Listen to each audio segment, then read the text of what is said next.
Hey everybody, welcome back to the channel. It's Friday night in the shop and I'm still going on this thing. It's been a long week at work and I'm happy to be here hanging out with you guys. Hope you guys had a good week. Little casualty this week. I use these Ulanzi phone mounts. Love them. I had my first Ulanzi mount I had for years and I ended up leaving it. I think I actually left it in Ohio at the last Bunyan. So I ordered this new one like, I don't know, a few months ago. And I dropped it yesterday and it destroyed. So anyhow, friends, ordered a new mount. Went for a bike ride today, motorcycle ride. Today was the day I'd commute to work with it. And it was hot, friends. And my ride home was painful on the butt. That Sergeant seat I have, when it's hot out, I feel the bottom of it right away. And maybe, I'm a heavy fella, maybe the foam's not quite stiff enough, but it was not happening today. So, so far that Sergeant seat's a thumbs down for me. If I decide to keep that bike, I really like that bike, friends. It's a blast to ride. It's entertaining. It's very fast. It's got a lot of torque down low. It's comfy, except for the seat, and good in the twisties. It's good on the highway. I really like that bike, but definitely still having some comfort issues with it. But anyways, that's not what we're talking about today. Been going through your comments about this 026. Lot of good comments in there. And a lot of you guys were trying to help out. And I'm still not sure where we're at with this, but I'm going to give it one last kick at the can. There's a comment in the comment section of the last video I posted, and somebody posted that if I'm getting impulse, if I pump the carburetor up under pressure, right, just like when I had the carb apart, if you hit the metering lever, it'll bleed the pressure off. So by rights, if I'm getting impulse, if I pump up the carburetor and I pull the saw over, this needle, the gauge on this should drop. I'm gonna bring you guys in. Let's try that. This is a brand new impulse line on this saw. Maybe it's no good. I don't know, friends. And if I decide it's not working, now I will say if I pump through the impulse line with this, it goes right through. So that doesn't seem to be an issue, but who knows? It is a brand new impulse line though, friends. I never reuse old Stihl impulse lines because they're always hard as a rock and they always leak. Again, this is a reason why I'm a Husky guy. Running saws, I like them all, but building saws, I like Huskies because most of them don't have a proprietary impulse line, fuel line, etc., etc. I can just use bulk stock parts off the shelf and cut them to length. But anyways, friends, let's try what the fellow said. Let's pump the carburetor up and pull the saw over, and hopefully it bleeds it off. If it doesn't, maybe we got an impulse issue, and I will attempt to change the line. Let's do this. Okay, I'm going to see if I can do this on video, because, well, we've been showing everything on this saw. Piece of Echo fuel line. I don't know how this is going to hold up with the heat, but I ripped that other line out and I actually broke it. So we are where we are, and we'll just keep playing with this thing. Now all I gotta do is get the end of this and find the impulse nipple, and I can actually see it. Well, the question is, can I get this line on there?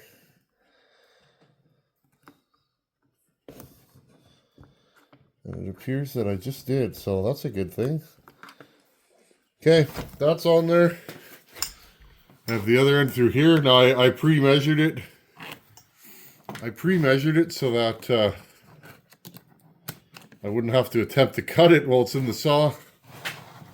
There, I'll move you guys over. I've become very inept at working in odd positions to get the shot, people always comment, they're like, hey, that was a good shot. And it's like, thank you. I try. If I don't show you guys what I'm doing, what's the point of filming this stuff, right? And you guys know me. I mean, I pride myself on being an honest feller, and I don't know. I can't be like, hey, today's video, we're going to build a hopped up whatever, and just show you guys it cutting. That's no fun. At least to me, it's not. But to each their own, right? Okay. Can I do this? That's the question. Because that linkage is in the way, and I really don't want to take the handle off again, but I may waste more time doing it this way than I would if I just took the handle off. Interesting. Maybe if I get a different tool. Here, let's double tool it, friends. Again, these stills are difficult to work on. It's very German. I remember I worked on a BMW once with a straight 6 in it for a buddy. Wow. It was something. It was very German, very engineered. I like simple. I guess that's just because that's just the way I am. Okay, push this in here. I think I got her.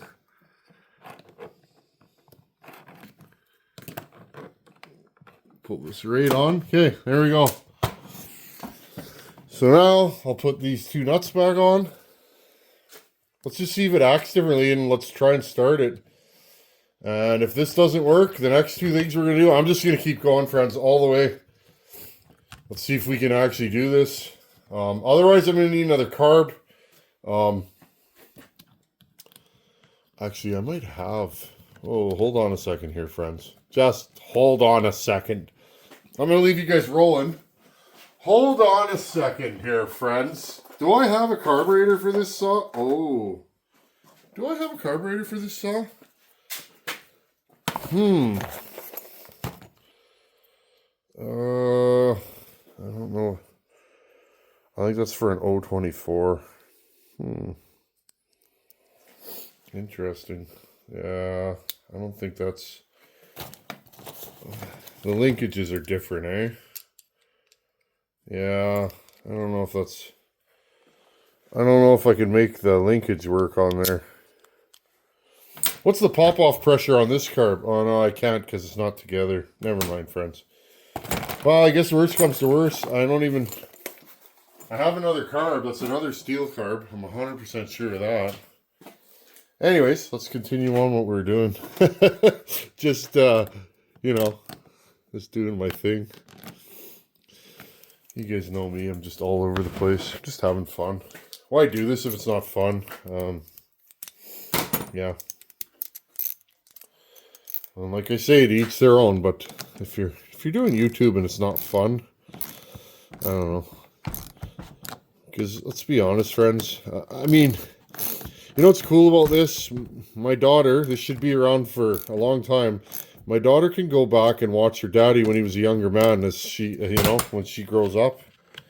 And there's, I don't know how many videos I have now, friends. Probably about 1,000. And you can, you know, learn stuff from me, hopefully. But you know, YouTube can become a job if you make it one. And by that, I'm not saying YouTube isn't a lot of work, because it is, right? You got to film and edit and conceptualize, and but it can become a job, and by that I just mean it can be non-enjoyable. And I try to keep it fun. I'm really glad I went to the beach with my daughter all those times this year. That's definitely a good thing. Okay. Let's pump her up to the same place, like right to the end. Okay. You guys watch that gauge. I'll put her right there for you. Does she move? Oh, sorry, friends. This thing's not easy to pull over.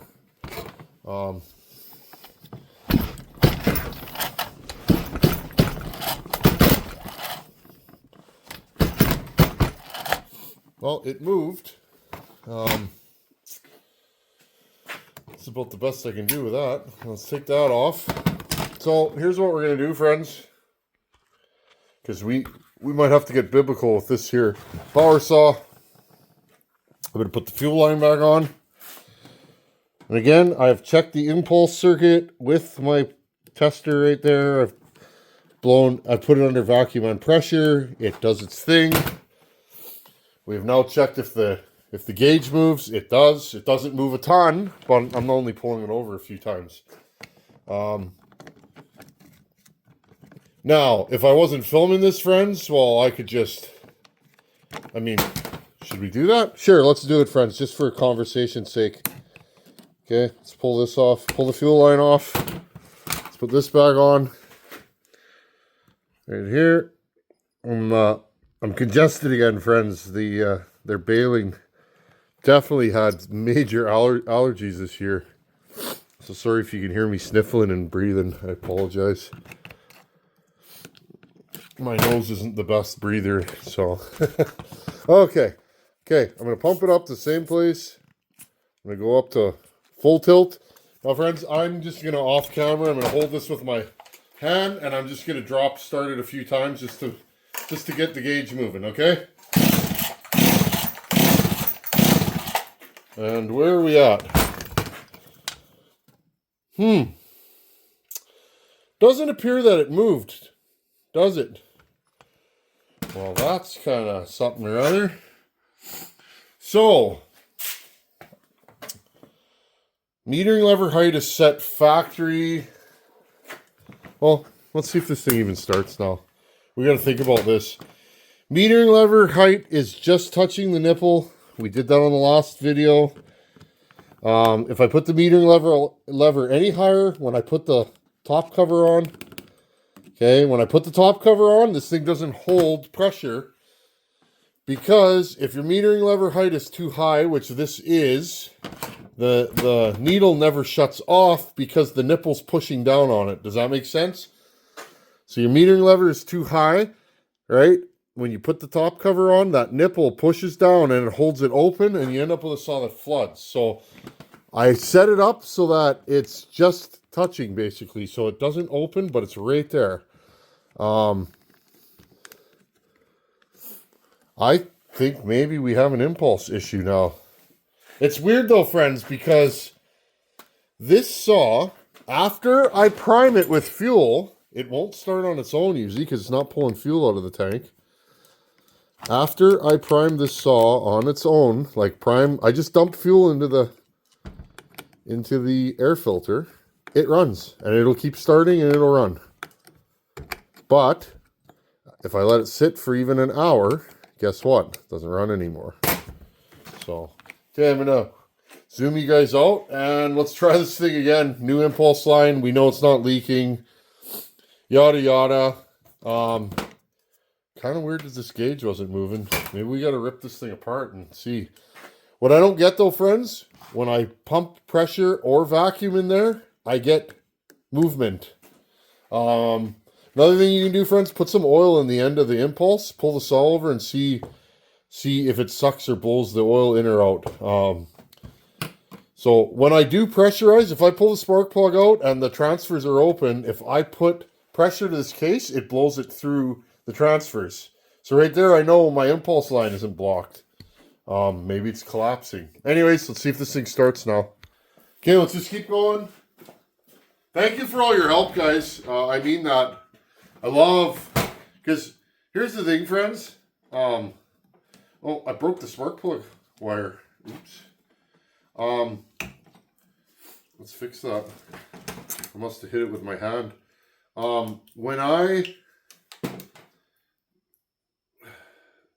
Friends, I'm just a guy in my shop. I've never been a small engine mechanic.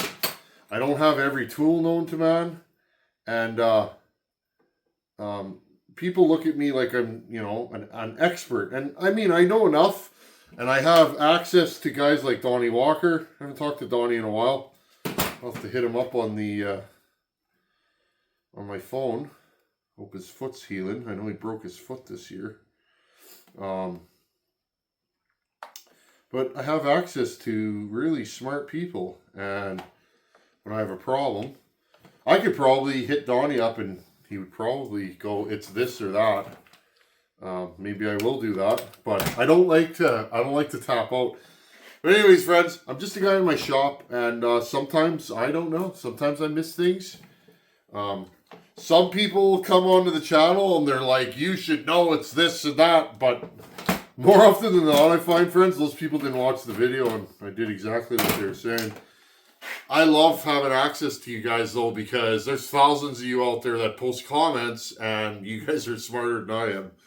Anyways, let's, full choke. We fixed the spark plug wire, so if that, you know.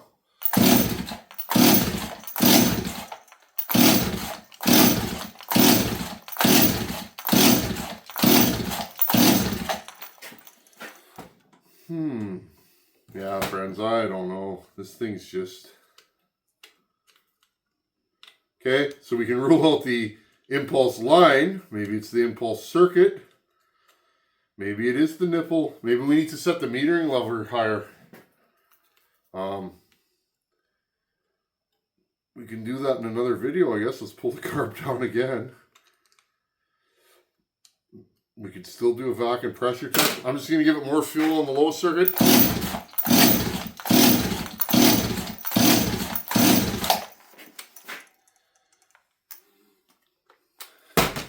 And again, let's just confirm, do we have fuel in the spark plug? Now the reason why I wasn't thinking air leak, friends, is because it's funny, it's warm in the shop and cold outside. Oh, I see a little bit of fuel on there, not a ton. The reason why I wasn't thinking air leak, friends, is if this thing had a bad enough air leak that it wouldn't pull fuel out of the carb, because then now you don't have impulse, which it still might. Usually when you go out to the high jet, it's lean, like you're blowing the saw up. Now it did do that the other day when I put the saw in the wood, but it hasn't done that since, friends. So again, we're trying here, right? We got all kinds of blue spark. It's not that. It's interesting. Very interesting. Anyhow, friends, I mean, I'm sure we're good for a couple more videos on this saw. If I can't figure it out, I'll just wait till I get another carburetor. I will vacuum pressure test this saw, 100%. We'll have to, I don't think I have block off plates. I'll have to look at my stock. This one's easy to vacuum pressure test though, because it has an impulse line. So you can hook that up. Usually I use inner tube. I cut a piece and I make a plate, bolt that on there on this end. And this end, I can usually use a piece of inner tube and I just put the impulse, or put the piece of inner tube over, and I can usually slide the intake over, and then I use the clamp and clap it down and it won't leak. And then usually good to go. Or you can make a plate at the carburetor, which may even be the better way on this one, because then you can confirm that your intake's not leaking. Okay, friends, well, I don't know what to say, but this thing just doesn't want to run. We'll try her one more time.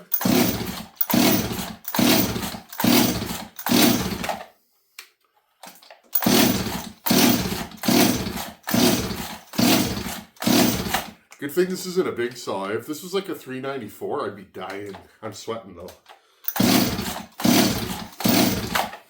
Full throttle.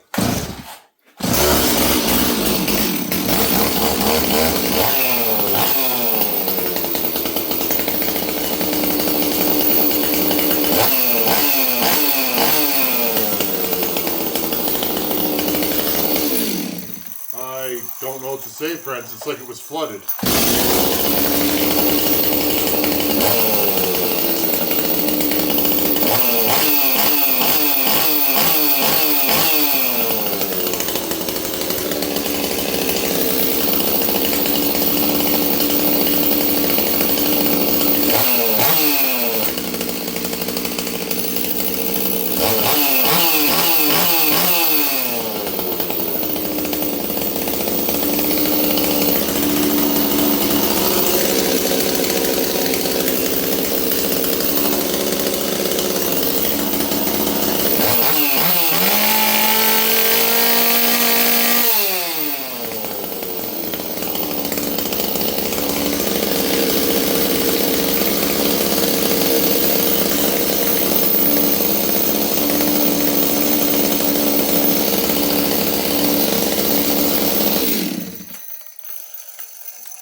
Well, this thing's running different now. The idle's definitely...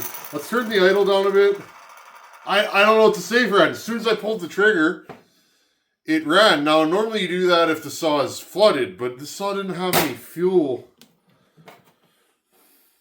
I think the only thing we can do, friends, now, I hate to say it, I mean, it'll start again. Watch, it'll run.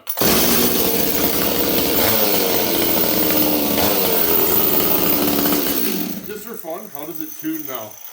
I'll be able to tell if there's a change by how it tunes.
Well, it seems it hasn't died yet. It still starts.